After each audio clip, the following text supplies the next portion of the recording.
여러분 안녕하십니까? 새롭게 하소서 김학중 목사입니다. 안녕하세요. 전혜진입니다. 요즘 많은 직장인들 또는 학교에서 공부하는 학생들 다 너무 힘들고 지칠 때가 많지요.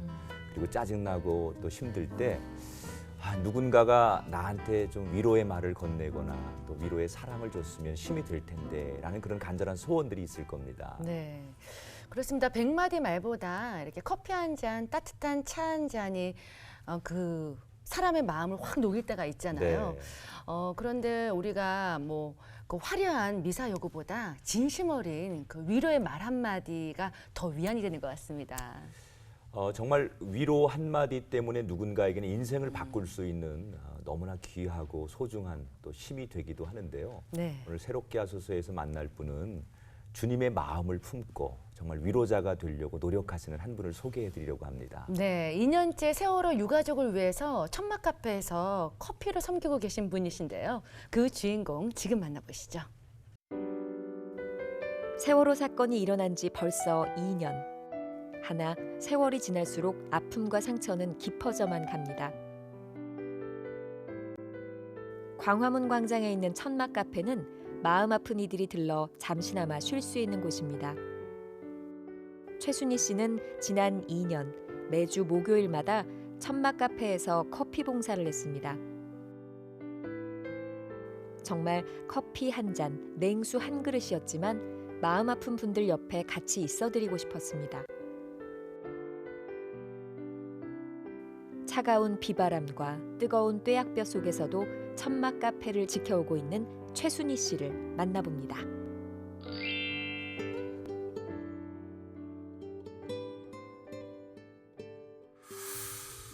네, 어서 오세요. 어서 오세요. 반갑습니다. 최 집사님. 이야, 천막 카페에서 네. 세월호 유가족들을 섬기고 계신 최순희 집사님.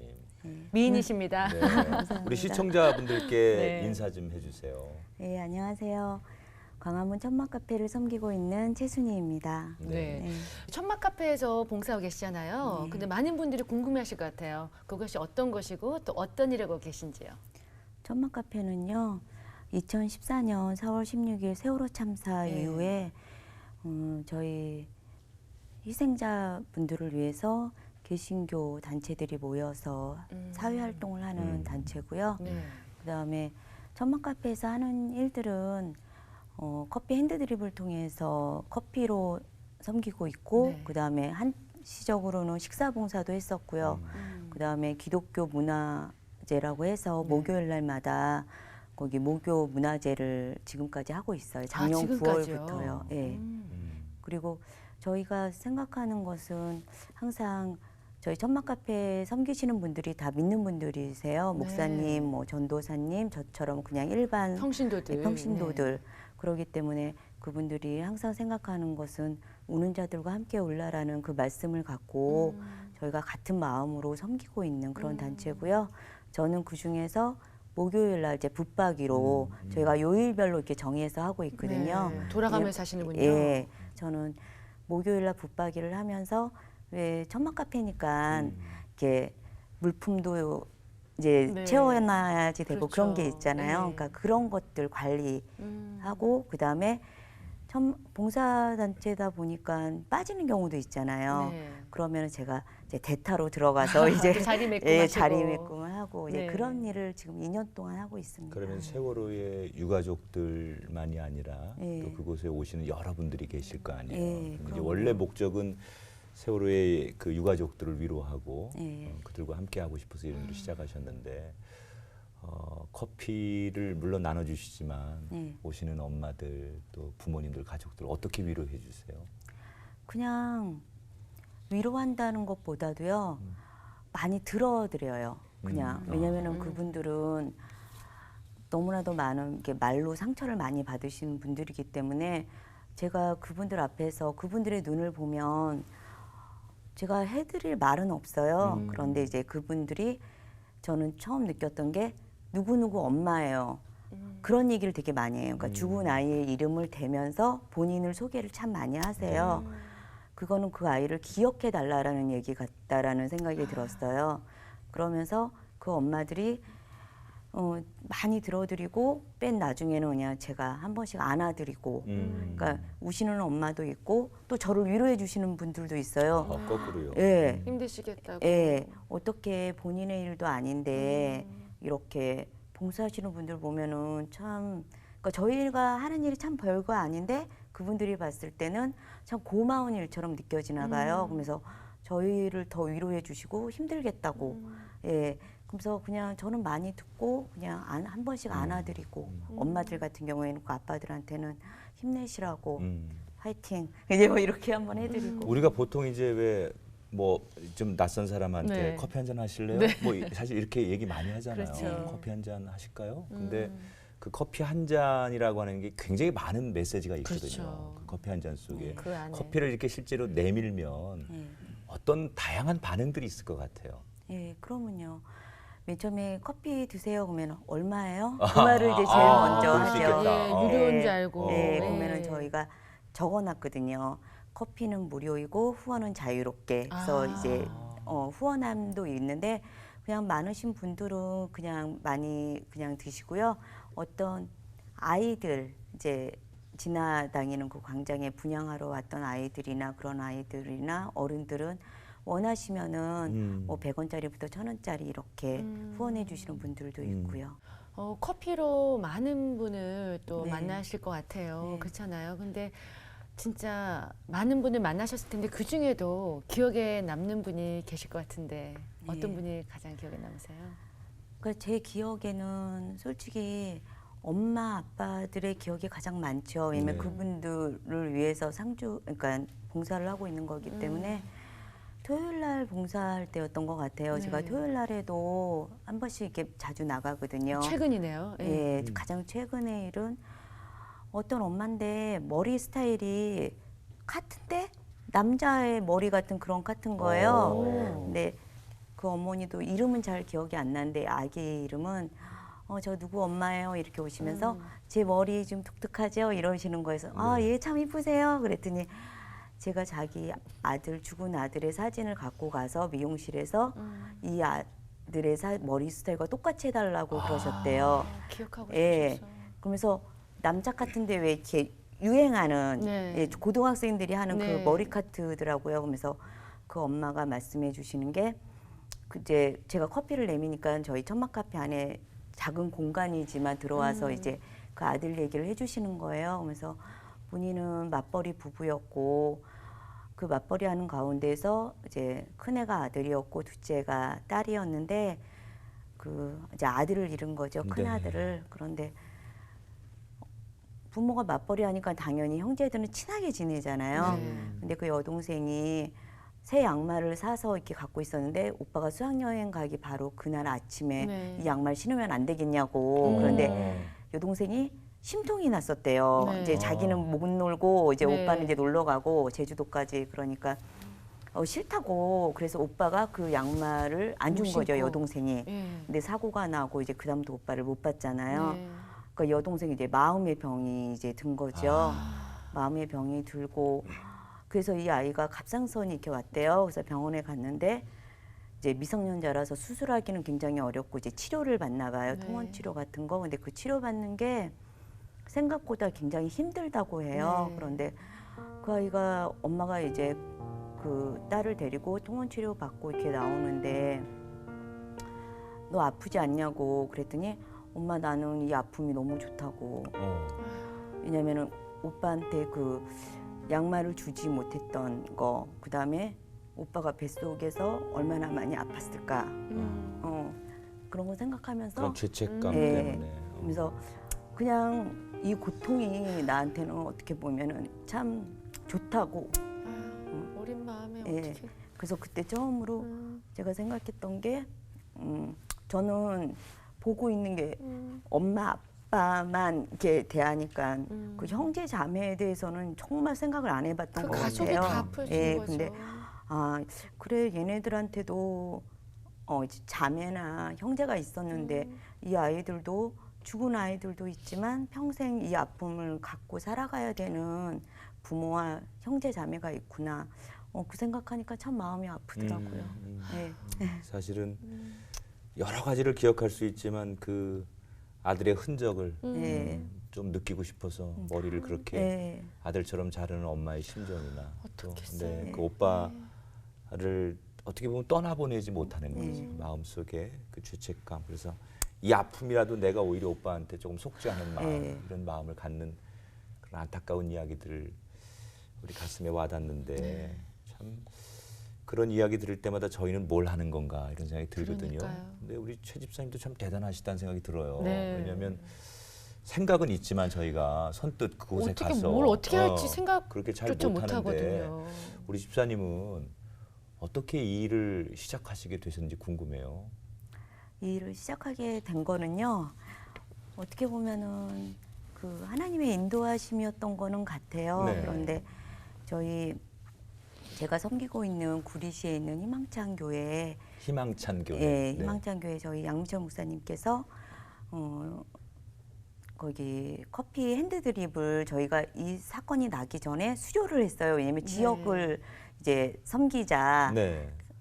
왜냐면 커피 전도도 원래 많이 하잖아요. 네. 그래서 커피 전도 차원에서 이제 저희 교인분들이 같이 핸드드립을 네. 수료를 했었거든요. 다 같이 받으신 거예요. 네. 오, 좋네요. 네. 그래서 뭐 바리스타 뭐 자격증이 있는 게 아니고 네. 저희 자매님들이 같이 모여서 이렇게 수료를 했고 그거 가지고 지역 봉사를 하고 있었어요. 네. 그런데 저희 목사님 친구분이 최원구 목사님이 계세요. 근데 네. 그분이 저희 목사님의 그런 페북상의 그런 사진의 활동을 보시고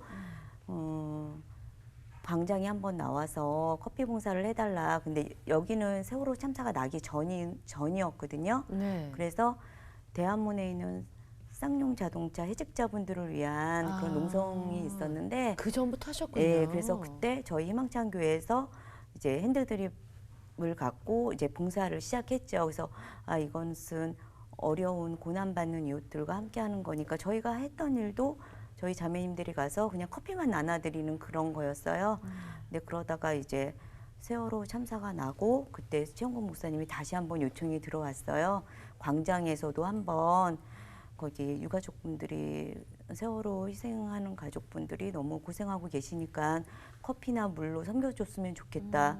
그래서 2014년 8월 달에 그때 한 열흘 정도 한시적으로 이렇게 커피 봉사를 시작하게 됐고요. 그때 네. 자연스럽게 저도 들어가서 이제 커피 봉사를 하게 됐고 그 이후에 11월 달부터 지금 현재까지 쭉 그냥 2년째. 예, 2년째. 이제 하게 아니 됐죠. 그러니까 그 집사님도 그냥 평범한 주부시죠? 예, 그러면요. 네.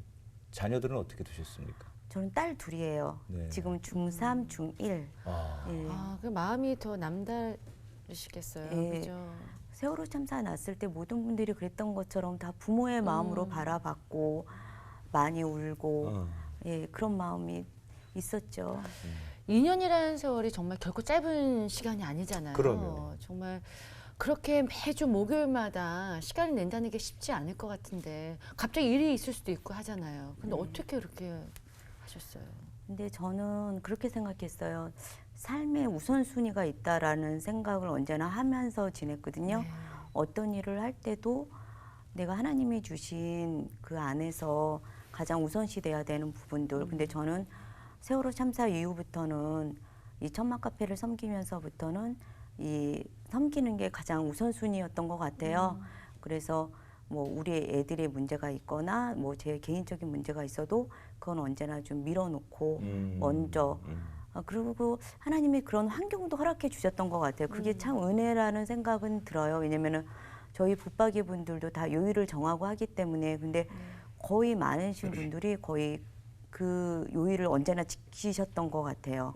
특별한 뭐 일이 아니고서는 예, 그것 또한 은혜죠. 하나님께서 그 날짜, 그 시간 예, 지켜주시나 봐요. 예, 그래서 네. 그것 또한 하나님이 주신 기회구나 그런 생각을 참 많이 하면서 이제까지는 하려고 하니까 또 지냈어요. 하나님 그런 환경도 그래. 주셨을 텐데. 근데 저는 이제 남편의 입장에서 저는 아내가 없으면 굉장히 화가 나더라고요. 불안하죠. 네. 점점 이제 저희 남편 좋아하던데요? 예, 그래요?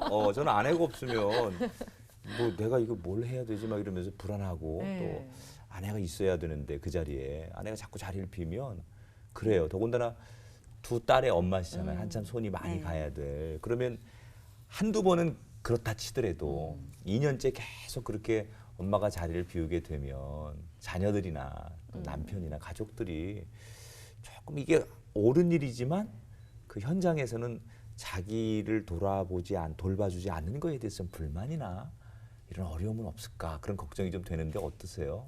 근데 가장 중요한 건 저희 남편이나 아이들도 다 신앙생활을 하고 있고요. 네. 예, 그게 가장 큰 축복이었던 것 같아요. 그리고 우리 아이들이 특히 남편보다는 엄마니까 아이들이 걱정이 많이 됐었는데 애들이 굉장히 자랑스럽게 생각을 해줘요. 다행히. 그래서 엄마가 세월호 봉사를 하는 거에 대해서 친구들이나 선생님한테도 너무 거기 자랑스럽게 말도 하고 저한테 엄마 나 팔찌 갖다 줘. 뭐 노란 리본 갖다 줘. 그러면서 그것도 나눠도 주고 친구들한테. 그리고 우리 엄마는 목요일 날 좀 늦게 오는 엄마. 예. 왜냐면 모교 행사를 목요일 날 하니까요. 기독교 그 모교 문화제를 네. 목요일 날 하기 때문에 저는 좀 늦게 들어가거든요. 다른 섬기시는 분들보다.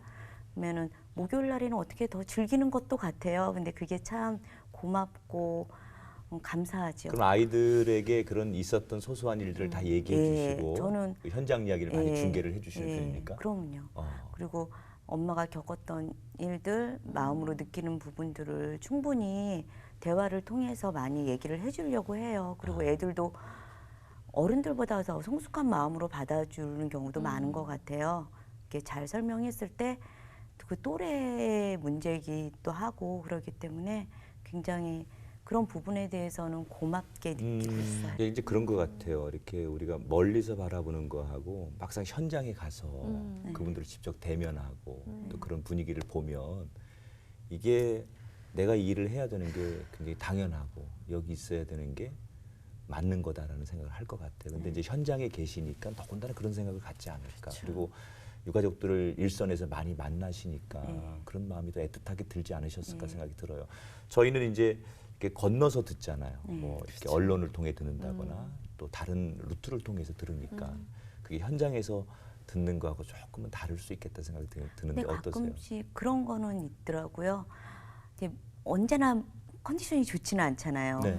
그래서 왜 몸과 마음이 굉장히 지칠 때도 있고 기분이 다운될 때도 있고 그리고 광장이라는 곳이 실내가 아니기 때문에 여름에는 굉장히 덥죠. 덥고 겨울에는 굉장히 추워요. 그늘 하나 없잖아요. 예, 또. 예, 천막을 쳐놔도 천막 안에 들어가 있는 것 자체가 여름에는 굉장히 덥고 겨울에는 난로를 피워놓는다고 해도 춥고 이미 오픈되어 있는 공간이니까요. 근데 저희 천막 카페 맞은편에 분향소가 있어요. 네. 그 아이들의 영정 사진이 쫙 있고 그다음에 그 영정 사진을 그 분향소를 지키시는 엄마분들이 유가족 분들이세요. 그 엄마들이 이제 돌아가면서 안산에서 차 갖고 오셔서 밤마다 이제 몇 분이서 이렇게 상주 노릇을 하시거든요. 그래서 가끔씩 힘들 때는 그 엄마들과 대화하거나 그분들의 모습을 볼 때 아, 내가 힘들다고 하는 것 자체가 좀 사치다.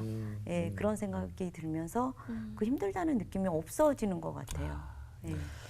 이렇게 많은 분들이 다 가슴 아프지만 또 현장에서 보시는 분들은 더 마음이 아프실 거라는 생각이 들어요. 네.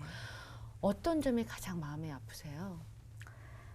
가장 마음 아픈 거는 저는 세월호 사건의 진실이 밝혀지지 않았다고 이제 부모님들이 그 진실을 알고 싶다고 지금도 피해자인데도 광장이나 쫓아다니시면서 막 피켓팅도 하시고 알리려고 하시잖아요. 근데 그 부모님들의 절박한 눈이나 그런 행동들을 봤을 때 아, 저분들 또한 세월호에 갇혀 있는 듯한 느낌을 저는 받아요. 왜냐하면 아이들이 살려달라고 할 때 못 살려줬던 것처럼 저 부모님들이 사회를 향해서 진실을 알고 싶다라고 외칠 때 왜 이 사회는 외면할까? 그런 거 볼 때 너무 마음이 아프고요. 그 다음에 지금도 세월호에 9명의 미수습 네. 자들이 있잖아요. 근데 그 분들의 가족을 볼 때 그분들의 소원은 유가족이 되는 거예요. 왜냐하면은 지금 실종 상태이기 그 수습이 안 됐기 때문에 유가족이라는 말을 쓸 수가 없대요. 그래서 그분들의 또 소원은 유가족이 되는 건데 그 중에서 제가 광장에서 자주 뵙는 분이 다윤이 엄마 아빠였어요. 지금은 청운동에서 피켓팅 하셔서 잘 못 보는데 그 다윤이 엄마도 희귀병이세요. 근데 그 아픈 몸을 이끌고 피켓팅을 하시는 거거든요. 근데 그분의 마음은 어떨까? 저분의 마음은 자기 딸이 지금도 바닷속에 있는 것처럼 참 차갑겠다. 그런 거 생각할 때 너무 마음이 아프고요. 그다음에 그 다윤이 아빠는 사진이 이렇게 있었어요. 작년에는 저희 광장에. 근데 그 다윤이랑 아빠가 자전거를 타고 그 뒤에서 밝게 웃는 그런 사진을 크게 이렇게 걸고 다니면서 찾아달라고 이제 그 배를 인양해 달라고 이제 그런 거를 하실 때 그럴 때 참 마음이 많이 아팠죠. 그리고 또 제가 믿는 사람으로서도 마음 아팠던 거는 교회에 대해서 예. 이제 다들 아시겠지만 제가 살면서 이렇게 마음 아팠던 사건이 또 있었나 싶을 정도로 큰 사건이었는데 저는 이런 큰 사건이 났을 때 제가 책이나 방송을 통해서 봤던 많은 목사님들이 나와서 많이 위로해 줄 줄 알았어요. 그런데 그런 모습이 없을 때 내가 믿는 사람으로서는 그게 가장 마음이 아프고 좀 화도 많이 나고 예, 그랬습니다. 그래요. 정말 그 교회로서도 참 어려운 일이었고 또 목사님들도 참 그런 부분에 대해서 마음 아파하시는 분들 참 많습니다. 우리가 뭘 할 수 있을까에 대한 그런 것도 참 많은데 어떻게 보면 냉수 한 그릇 같은 시원한 지나가는 나그네에게 정말 목마른 사람에게 시원한 물 한 그릇 접대하는 것처럼 커피라는 게 일상 속에 그런 거잖아요. 그 광장에서 정말 쉼터, 오아시스, 때론 따뜻한 커피, 또 시원한 커피. 그러면서 그 커피 한 잔을 전하고 주고받으면서 느끼는 기쁨, 보람, 뭐 이런 게 또 있으시니까 그 힘을 가지고 또 하실 수 있지 않을까 생각하는데 언제 가장 큰 보람을 많이 느껴보세요? 가장 보람을 느꼈던 거는 저도 믿는 사람이니까 하나님을 아니까 그럴 때 그런 것 같아요. 이제 되게 소소한 거잖아요. 차를 한 잔 드리고 더울 때 차가운 냉수 한 잔 드리고 추울 때 따뜻한 물 한 잔 드리는 건데 그거를 받아 드시면서 아 이거 어디서 하는 거냐고 그걸 맨 처음에 많이 물어보세요. 이거 어디서 나온 거냐고. 네, 이거 어디서 이렇게 주는 거냐고. 근데 저희 천막 카페에 보면은 이제 믿는 그러니까 교회 뭐 목회자 운동이라는 2.0 목회자 운동이라는 것도 있고 촛불교회라는 것도 있고 딱 보면은 이제 개신교라는 느낌이 딱 들거든요. 우리 교회에서 나온 거다 이러면서 설명을 해주면 교회에 대해서 나쁜 반감을 갖고 있었던 많은 분들이 부정적이었던 분들이 그러냐고 그러면서 마음의 문을 좀 열어주실 때 조금씩 그리고 유가족 분들 중에 영석이 아빠라는 분이 계세요. 근데 그 아버님이 맨날 같이 기독교에 대해서 욕을 많이 하셨던 분인데 저희가 2년 동안 상주를 하면서 꾸준히 그분하고 같이 있고 진정성을 좀 보여드리니까 저한테 그런 말씀을 하시더라고요. 본인이 무교지만 만약에 종교를 갖게 된다면 교회에 다니고 싶다고 그런 얘기를 할 때 그분이 맨날 교회 욕을 그렇게 하셨거든요. 근데 보는 앞에서도 그분이 바뀌신 거예요, 그죠? 개독교라고도 그러고 막 다 필요 없다고 그러고 왜냐면은 아들을 떠나보낸 입장이니까. 저 절망적인. 그리고 의외로 또 광장에 보면은 또 이제 교회에 계시는 분들이 나오셔서 방송으로 막 이제 그런 듣기에 힘든 말들도 많이 하시는 분들도 계시거든요. 광장이기 때문에. 그래서 그런 거를 좀 생각을 바꾸어 주실 때 교회에 대해서 그럴 때 아 그래 내가 믿는 사람으로서 그래 나는 잘하고 있는 거야 이제 그런 거 느낄 때 좀 보람을 느꼈던 것 같아요. 자, 그런 고백 들으면 얼마나 신나겠어요. 네, 정말. 하나님은 한 분이신데 왜 이렇게 노선이 다른 그런 생각이 다른 그런 것들 많죠.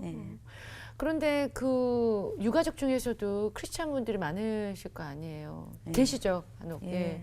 근데 그분들이 이렇게 사실 많이 기독교인들의 위로를 또 받고 싶어 했지만 그렇게 못했을 때 상처를 받았겠지만 그래도 이렇게 또 기독교에서 나와서 개신교에 네. 나와서 봉사하는 모습에 그나마 위안이 되셨을 거라 믿어요. 예, 네. 그런 말씀도 많이 했어요.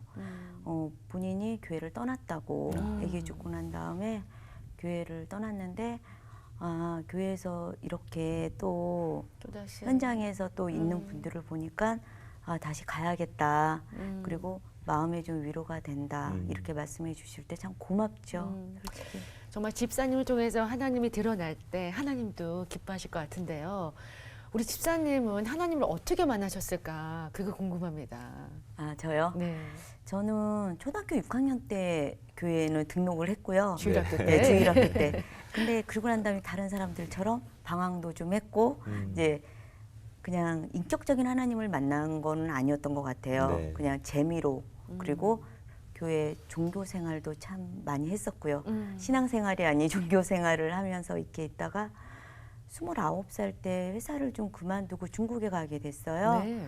근데 회사를 그만뒀기 때문에 나이도 좀 많았고 그래서 6개월 정도 생각하고 갔었는데 우연히 간 곳이 CCC 간사님들이 있는 곳이었어요. 숙소가. 네, 네. 그래서 거기서 이제 인격적인 하나님을 만났던 것 같아요. 그래서 그때 이제 그분들의 활동을 보면서 이제 어렴풋이 알고 있었던 하나님, 그냥 나한테 복만 주시고 주시는. 내가 그냥 믿어야 되는 한 분이라고 생각을 했는데 인격적으로 만나면서 이제 교회 생활을 열심히 해야겠다. 내가 살면서 주님 곁을 떠나지 말아야겠다. 그러면서 이제 6개월 있다 돌아와서 그때부터 희망찬 교회에 다니면서 지금까지. 예. 집사님도 되셨고. 네. 네. 그러면 이제 본인이 만난 하나님, 본인이 다른 분을 통해서 만났던 본인이 알고 있는 하나님, 또 본인이 경험한 하나님, 어떤 하나님이세요? 저는 제가 만난 하나님은 중국에서 만난 하나님은 저를 구원해 주신 분이었죠. 네. 진짜 그때 처음으로 고백했던 것 같아요. 하나님이 나를 위해서 그 아들을 십자가에 대속물로 주셨고 나를 구원해 주신 분 참 너무 사랑의 하나님. 네. 예, 그리고 저는 또 세월호 참사 이전에는 정말 교회에 돌아와서 이제 교회 안에서의 하나님을 만났던 것 같아요. 그러니까 교회 활동 열심히 하면서 섬기면서 그냥 그런 사랑의 하나님을 공동체 안에서 일하시는 하나님을 만났고요. 그리고 세월호 참사가 저한테 많은 변화를 줬는데 그 중에서 또 하나가 교회 밖에서 너무 힘들어하는 많이 지쳐 있는 슬퍼하는 그런 자들과 같이 있기를 원하시는 하나님이셨구나. 그냥 교회 안에서 갇혀 있는 내가 아닌 그래도 하나님이 주신 환경 안에서 밖으로 나와서 조금이라도 더 위로할 수 있는 자가 되기를 원하시는 그런 하나님의 모습으로 저는 또 다가왔어요. 네. 그렇게 어려운 분들을 도우시면서 집사님도 많은 것을 또 얻으셨을 것 같아요. 네. 집사님 생활에 가장 큰 변화가 있다면 어떤 것들이 있을까요? 그냥 제 개인적으로는 그랬던 것 같아요. 제가 너무 평범하기 때문에 교회 뭐 제가 일터, 이제 가정 이렇게만 돌아다니잖아요. 네. 근데 교회에서도 많은 일들이 있잖아요. 그러면 제 개인적인 문제가 굉장히 크게 느껴져요. 뭐 정말 교회 안에서의 많은 일들도 되게 크게 느껴지고 제가 일하면서 느끼는 것들도 굉장히 크게 느껴지고 특히 자녀 문제도 그렇고요. 근데 이렇게 밖에 나와서 있다 보니까 밖에서 이렇게 2년 동안의 생활을 지내면서 그런 것들이 너무 작게 느껴지더라고요. 무슨 얘기인지 알 것 같아요. 예, 예. 내가 나보다 나는 받기만을 원했구나. 교회 안에서도 사랑받기 원했고 그 다음에 교회 안에서의 문제가 가장 큰 문제고 너무너무 크게 느껴졌거든요. 그것 때문에 울며 불며 기도할 때도 많았고 교회 문제로도. 그런데 밖에서 보니까 더 많은 슬픔 가운데 더 많은 아픔 가운데 있는 분들이 너무 많게 이제 느껴졌기 때문에 아, 이 문제 갖고 내가 왜 그랬지? 이제 이런 그리고 자녀에 대해서도 많이 내려놨고요. 공부나 뭐 이런 것들 건강한 건강이나 것만으로도 예, 감사할 수 있는. 예. 그게 저한테 있어서는 큰 변화였던 것 같아요. 진짜로 내려놓는다는 게 그리고 내 문제가 내 안에 있는 문제가 큰 게 아니다. 그런 거가 좀 성숙할 수 있는 나이는 많지만 지금에 와서 좀 성숙해졌다라는 좀 생각이 들었어요. 제 스스로는. 넓은 세상을 좀 보고 다른 사람들을 보니까 내가 보일 수도 있는 네. 거잖아요. 이렇게 남편과 아이들을 통해서도 또 엄마의 역할, 아내의 역할이 많이 달라졌을 것 같아요. 네. 예전에 세월호 천막 카페에서 봉사하기 전과 네. 이런 일을 통해서 바깥에 보면서 말씀하셨잖아요. 아이들에게 공부가 전부가 아니구나. 네. 어떤 것들이 많이 바뀌었습니까? 남편과 아이들에게 엄마가 가정 안에서. 그러니까 가치관도 좀 많이 바뀐 것 같아요. 네. 애들을 가르칠 때도 옛날에는 저도 다른 엄마랑 그러니까 똑같이 네. 말로는 그렇게 하지 말아야지. 그러니까 생각은 그렇게 하지 말아야지. 네, 네. 근데 내 자식을 보면 그 답답함과 그 숨 막히는 걸로 성적표 인해서 가지고 막 스트레스 막 받고. 이제 뭐 이러면 안 된다 막 그랬는데 그러니까 그 밖에 나와서 이제 봉사활동을 조금 하면서 느꼈던 게 아이들한테 있어서 아 우리가 믿는 사람으로서 네. 진짜 어려운 사람들과 같이 해야지 된다. 그리고 이기적으로 살지 말아라. 너희가 많이 알고 배운 지식으로 다른 사람을 힘들게 하면 안 된다. 더 아프게 하면 안 되고 하나님이 만약에 주신 것이 있다면 그 은사를 갖고 조금이라도 좀 돕는 사람이 됐으면 좋겠다. 그리고 그런 말들을 제가 많이 하게 되는 것 같아요. 그래서 아이들을 좀 편하게 대할 수 있는 그런 여유가 좀 생긴 게 좀 달라진 것 같아요. 우리가 이론이 아니라 네. 현장에서 섬기는 걸 하시잖아요. 그러면 예전에 우리도 그렇게 못 살았는데 내가 현장에 가서 보니까 아, 섬김이라는 건 이런 거구나. 아까 말씀했듯이 기독교인들이 이런 섬김, 이런 사랑을 나눴으면 좋겠다라는 것을 현장에서 많이 이제 경험하시잖아요. 오늘 새롭게 하소서를 시청하고 계신 많은 기독교인들에게, 개신교인들에게 현장에서 우리 삶의 자리에서 어떻게 이웃을 향해 또 눈물과 고통 속에 있는 사람들을 섬겼으면 좋겠다라고 하는 그런 제안도 좀 하시면 좋을 것 같아요. 네. 저희 천막 카페를 보면은요, 그 내부 안에 이런 글이 있어요. 함께하면 희망이 자랍니다. 그게 저희 문구처럼 이렇게 적어놨거든요. 근데 정말 그런 것 같아요. 저희가 옆에만 있어줘도 함께만 해도 희망이 자라고 저희가 전도하지 않아도 저희의 그분들 옆에만 곁에만 있어줘도 위로자가 되는 거라는 생각을 많이 했어요. 네. 그래서 교회 안에서만 있지 마시고 밖으로 나와서 주님의 사랑을 그러면은 사람들이 그런 것 같아요. 우리의 작은 행동을 보고 친절하신 하나님, 함께 하시는 하나님을 느끼는 것 같아요. 믿는 자나 안 믿는 자나. 네. 그래서 하나님은 믿는 자만의 하나님이 아니시잖아요. 그렇기 때문에 저희가 교회 안에서만 뭉쳐있지 말고 우리가 갖고 있는 많은 좋은 것들이 있잖아요. 교회 안에서의 사랑, 물질, 재능 이런 것들을 좀 밖에 나와서 정말 어려운 분들과 함께 나누는 공동체가 됐으면 좋겠다. 네, 그런 그걸 더 생각을 많이 느끼시고. 예. 네. 오늘 방송 보고 많은 분들이 찔림이 있어서 그렇게 하리라 믿습니다. 언제까지 천막 카페를 하실 생각이세요? 언제까지요? 저희 목요 문화제를 할 때 저희 양미철 목사님께서 마지막에 이렇게 하시는 말씀이 있어요. 함께하면 희망이 자랍니다. 진실의 그날까지 끝까지 함께하겠습니다. 그렇게 말씀을 하시고 이제 그 행사를 마치는 경우가 굉장히 많거든요. 네. 저도 그렇게 말하고 싶어요.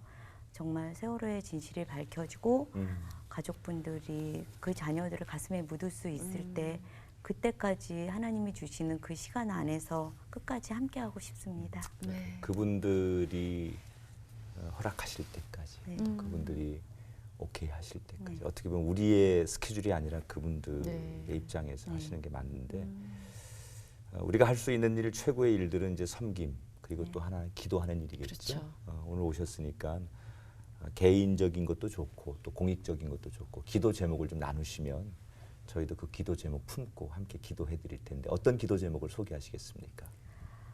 기도 제목은 저는 나와서 그런 생각을 굉장히 많이 했어요. 이 세상에 정의의 하나님을 보여주고 싶다. 공의의 하나님. 그래서 저희 이 땅이 정말 주님의 정의가 살아있는 사회가 됐으면 좋겠다라는 기도 제목이 생겼고요. 그 다음에 세월호의 진실이 밝혀지고 미수습자 분들이 가족의 품으로 돌아왔으면 좋겠고요. 그 다음에 한국 교회가 비겁하지 않고 가장 어려울 때 어려운 이웃들과 함께 할 수 있는 용기 있는 그런 교회로 좀 바뀌었으면 좋겠다라는 기도 제목이 생겼어요. 네. 네. 표현되지 않는 사랑은 사랑이 아니라고 했는데 네. 또 실천에 옮겨지지 않는 행함이 없는 믿음도 네. 죽은 믿음이라고 말씀하셨는데 다시 한번 저희들이 어떻게 살아가고 있는지를 반성하는 또 함께 꿈꿀 수 있는 그런 네. 좋은 시간이었다고 생각합니다. 오늘 많은 도좀 받았습니다. 네. 네. 최순희 너무 집사님 감사합니다. 힘내시고 네. 또 어떻게 보면 많은 사람을 대표해서 하나님께서 그곳에 보내셨다고 생각해요.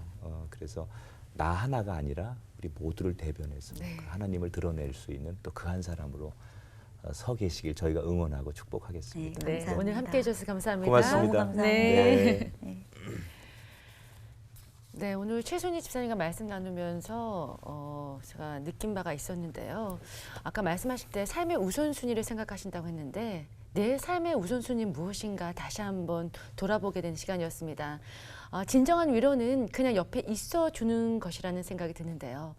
아픈 자들을 위해서 같이 울어주고 또 기도해주고 사랑을 마음껏 나누는 그런 우리가 되었으면 좋겠습니다. 누구나 힘들고 지칠 때가 있지요. 그때 나한테 힘이 되어줄 그 존재가 다 모든 인간에게는 필요합니다. 근데 우리 그리스도인에게 최고의 위로자는 예수님이라는 거 잊지 않았으면 좋겠습니다. 결코 사람에게 위로받는 것만이 전부가 아니라 진짜로 우리가 주님께 위로받고 그 받은 위로를 가지고 또 누군가에게 위로를 전할 수 있는 진짜 그리스도인으로 살아가는 한 주간 되었으면 좋겠습니다. 네. 새롭게 하셔서 오늘은 여기서 인사드리고요. 다음 시간 다시 찾아뵙겠습니다. 고맙습니다.